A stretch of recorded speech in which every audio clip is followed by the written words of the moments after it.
know some of the Inuit.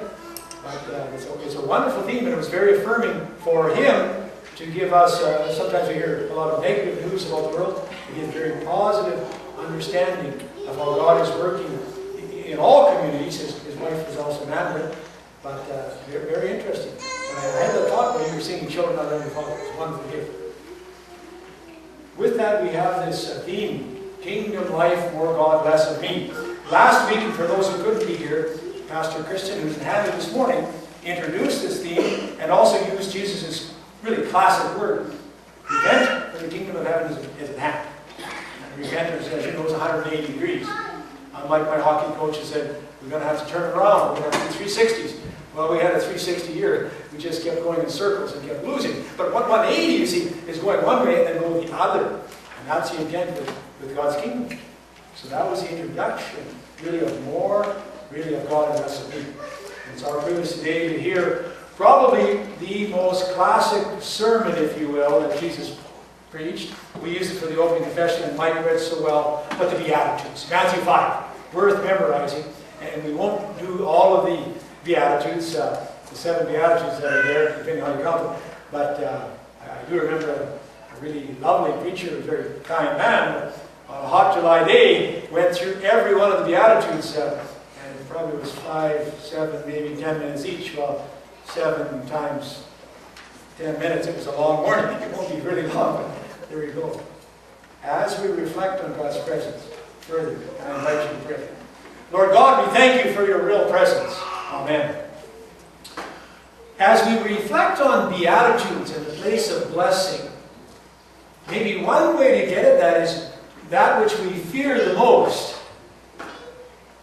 And at morning service, I asked the question, what are some common fears? We will spend a lot of time on that, but many of you know that a primary fear for North Americans is public speaking. You got it. Thank you, Grant. I'm ready for the talk. Yeah, it's one of the primary fears, speaking in public.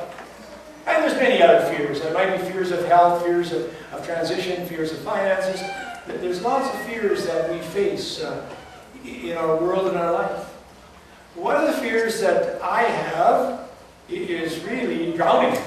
I'm not a good swimmer. I grew up flatland ferries and didn't do a lot with the water. I was allowed to do water skiing with life jacket on. I didn't have the fear of water in my face. I know some people actually have the fear of even putting water in their face, diving in. But so I was comfortable water skiing with life jacket, but I knew I wasn't a swimmer. I was also mindful that when I did try to stroke really hard, as long as there was, if I was in 3 feet of water, I was pretty good, because then I could stop, take a breath, stand up, and then go again. But that's one of the fears about swimming. Now, I've overcome a little bit. I've actually learned how to snorkel, you see, that's pretty good. Don't breathe through your nose, so that's a really bad thing. That's not a good thing in salt water. But, you trust your equipment. And with that, I mean, to underline that fear, my wife is a very good canoe operator.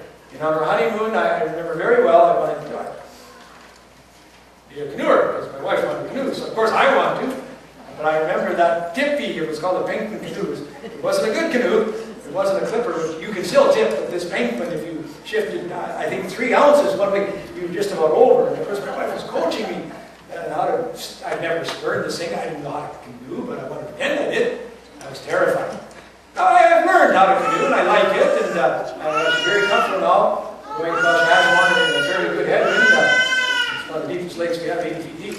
Big trout record in Saskatchewan, it's called Lake Ashmont, Grey Ice. But you have to learn to trust your equipment. Face those fears, and your canoe will carry you. And indeed, swimming, if you allow yourself to breathe, you become buoyant, you see. And I think that becomes a metaphor for all of this work of the Beatitudes that Jesus would like to teach us, is trust Him. Keep breathing. And to summarize all 7 of the Beatitudes, just like old Hank Williams talked about, smelling the roses, I think it was, or we use breathe in the coffee aroma. You see, keep breathing. That's probably the biggest message we have as Christians. Breathe in God's presence. Maybe you noticed the bread when you came in. If you didn't, I want to thank our worship committee, and particularly Nathan Elkins, fresh bread every Sunday now for years. A wonderful gift as we breathe in the aroma, but wherever we are, the wonderful gifts of God filling not only our lungs physically, but our hearts and our minds and all that we are with His real presence.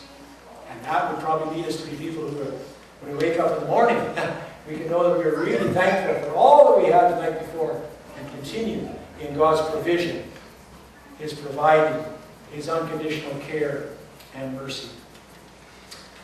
As we consider this theme, blessed, and that Jesus used repeatedly, blessed are the poor, one of the themes that we probably need to do as we face our fears, and for me, swimming or canoeing or scuba diving, even tried that, snorkeling, is to realize that Jesus comes and meets us at our deepest fears. And for me, I have to say that one of my fears is that I'm not in control. I like to be in control. I like knowing the future. I like to be in control of, well, many things, finances, my health. The painful truth is that we can't control everything. We can raise our children, but we can't control them. We can care for our bodies, but we can't control disease. We can drive safely, but we can't control those other drivers, can we? We can make good economic decisions, but we can't control the economy. And for our beef industry with E. coli, hard time. For those of us who like to be in control, this is a problem. It creates high levels of stress and worry. And even on a Thanksgiving day, we might be worried. Did I set the timer on that oven or the smoke cooker? Is that roast going to burn? Is the turkey, is the gravy? So there's stress in even celebration, you see. And these levels of stress and our own fears, anxieties, can grind out the joy of living and giving, so we have more of that existence than just treadmill living. Rather than breathing in and relaxing in God's good and gracious and abundant kingdom. So in this series, these next weeks, as we hear the theme, Kingdom, more of God and less of me, we'll continue with the Sermon on the Mount. Because it's quite long. It's not just the Beatitudes. There's a whole bunch of teaching about Jesus, the light of the world. That's where it comes from. But if I may give an example from the very first one, blessed are the poor in spirit, for theirs is the kingdom of God. Allow me to underline that Jesus' presence changes everything. That becomes the ultimate transformation for the hearers of the day, but also for this day. Jesus would usher in a new reality in which God's kingdom is very much at work in our world and in our lives, restoring all that sin and evil has hitherto destroyed. Jesus' Sermon on the Mount describes life in a new reality of a new kingdom come. And this little mini portion I call the Beatitudes, and again, Beatitudes simply means, what it is blessing. Sometimes it's translated as happy, and that's not bad. But blessed, that very state of being. One of the things we need to understand in the Beatitudes, and for us as Christians, to know to declare, in particular our Lutheran heritage, we have the confession and then the absolution declare that you are forgiven. In other words, Jesus is saying, I declare unto you blessedness. It's not prescriptive how to be blessed. It's descriptive. You're living blessedness now because I'm here. Blessed are the poor in spirit, for yours is the kingdom of God. Okay, can we see that in a declarative way? In other words, the Beatitudes are not telling us what to do. They're telling us, here's how it is. Jesus is saying, here's a formula for living in the kingdom. He says, no, you're in the kingdom. Live in it.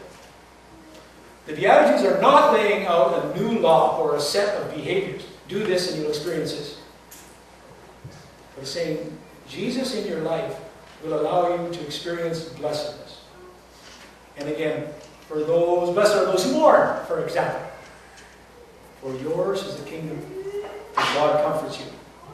He's not saying, go find ways to be sad and look mournful, because then you'll experience the kingdom. No. In the midst of mourning, experience the kingdom. Guarantee is not the word. Covenant promise, I'm with you always. When we look at the Beatitudes, and really all of Scripture through this lens, we can summarize the core message this way. The new Jesus reality means there will be less of me and more of God. Well, one translator